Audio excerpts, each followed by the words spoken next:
The 1999 movie Bicentennial Man is based on the short story of the same name by Isaac Asimov and on the novel The Positronic Man by Asimov and Robert Silverberg.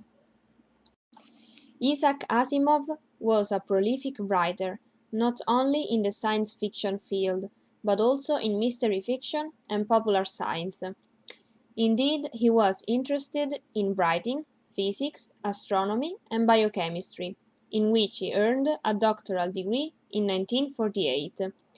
He started from the magazines on which his first robot novels were published, and then he achieved reputation. Among his most relevant novels and short stories there are the Foundation series, Nightfall, and The Gods Themselves, which won Nebula and Hugo Awards. In 1976 he published The Bicentennial Man and Other Stories, on occasion of the bicentennial of United States Declaration of Independence, where the novella Bicentennial Man is included. Over the last few years, he continued the Foundation series and added short stories to the Robot series. Liberal and rationalist, Asimov created a science fiction world made of robots, humans, and galactic empires. He did not focus on their actions, as violent movies and novels of this century do, but on the plot coherence and the spread of ideas that make us reflect about ethics and the importance of less practical things in life as freedom. The short story and the novel tell the story of robot NDR-113, later called Andrew, by the youngest daughter Amanda, as soon as he arrives in Martin's house. He establishes a unique relationship with the girl. Like all Asimov's robots, he is ruled by the three laws of robotics. In order of importance, a robot may not injure a human being, must obey the orders given, and must protect its own existence. And he shows curiosity and personality, unique characteristics for a household robot that should only carry out the ordered duties.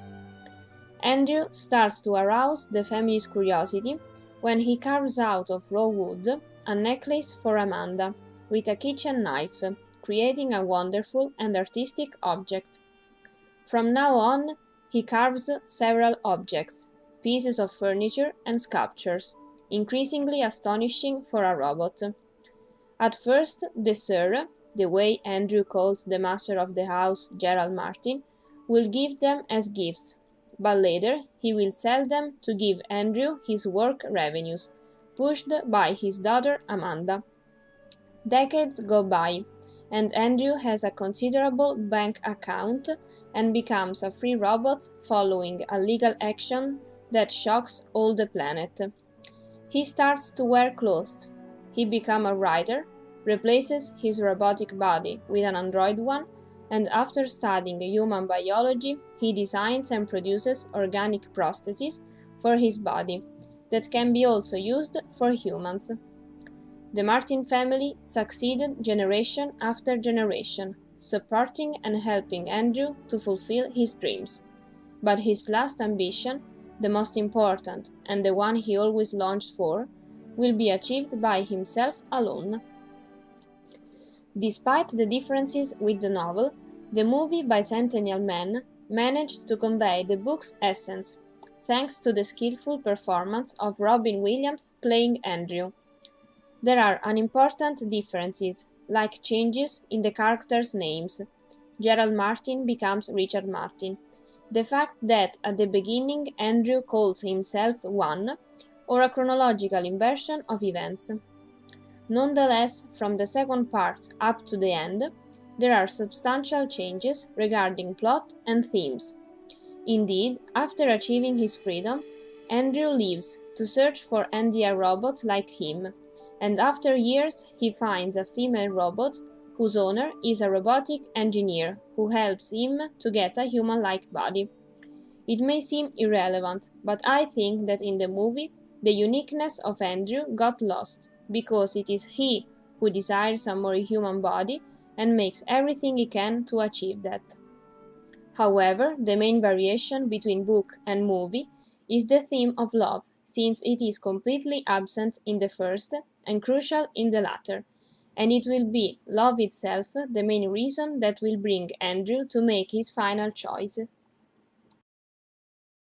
What do they say? That you can lose yourself. Everything. All boundaries, all time. The two bodies can become so mixed up that you don't know who's who or what's what.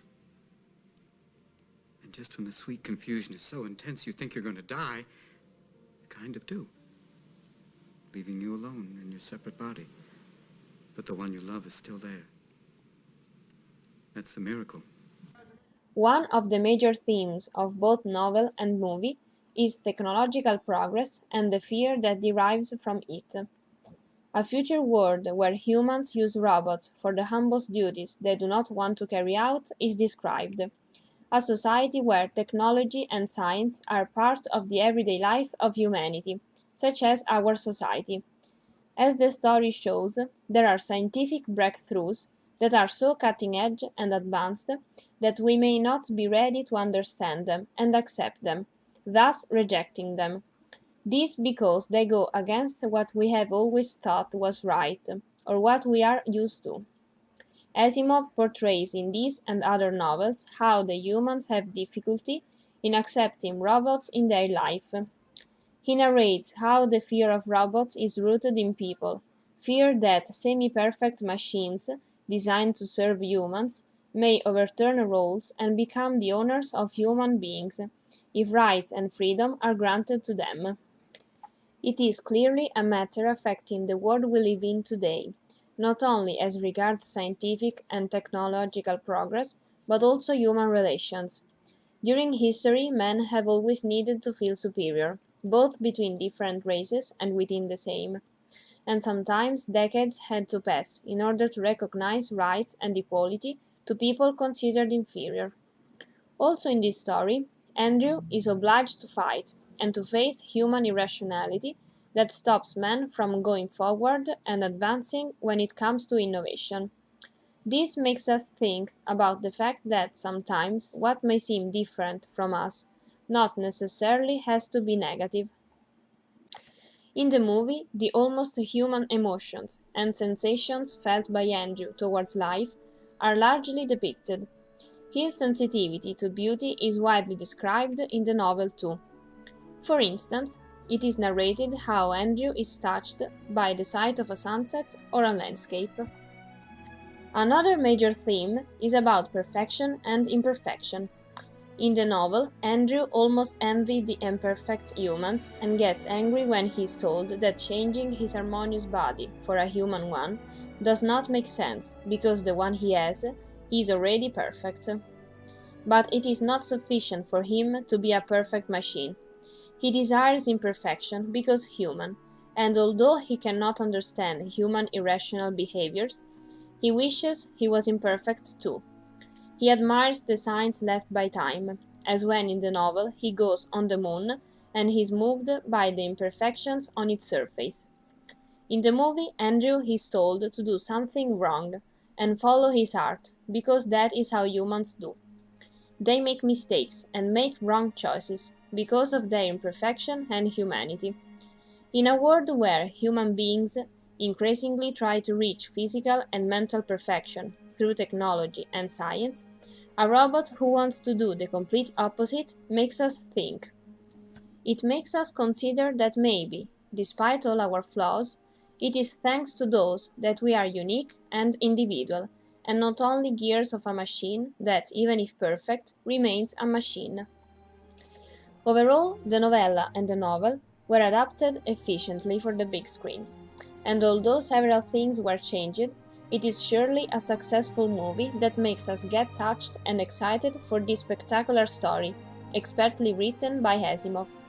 The credit goes to the director Chris Columbus and actor Robin Williams, but also to the composer of the amazing score, James Horner, who managed to convey the meaning and magic represented by this futurist fairy tale.